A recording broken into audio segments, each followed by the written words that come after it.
chi wedi clywed am smart cities a smart towns, rwan mae Menter Môn wedi gydweithio efo Project Flag wedi gosod rhwydweithiau Wi-Fi cyhoeddus ar lleoedd ar hyd Arfordir Ynys Môn.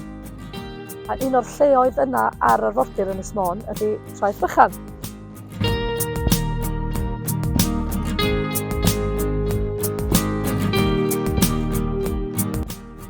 Felly mae'r gosod y rhwydwaith Wi-Fi cyhoeddus yma yn Traeth Bychan yn ydy traws newid y ffordd mae'r busnesau sy'n ddibynnol ar y môr yn gallu gweithio drwy ddefnyddio data agored ar gyfer gwneud penderfyniadau i'r dyfodol.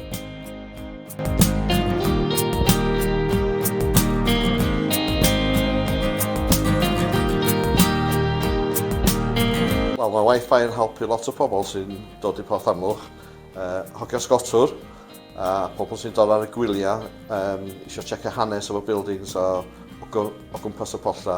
Mae'n helpu lot iawn.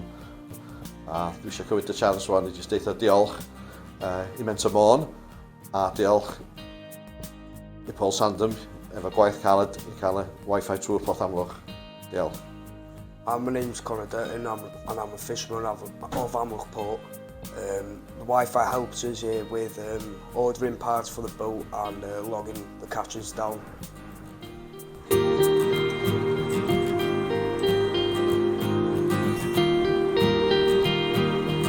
Felly, fel da chi wedi gweld, da ni wedi gallu ymweld â Traeth Bychan a Phorth Amlwch sydd yn leoliadau eitha anhysbell ac wrth osod y technoleg i mewn, da ni wedi troi'r lleoliadau anhysbell yma yn rhai smart. Ar gyfer fwy o wybodaeth, cysylltwch â ni ar ein cyfryngau cymdeithasol neu drwy wefan Menter Môn.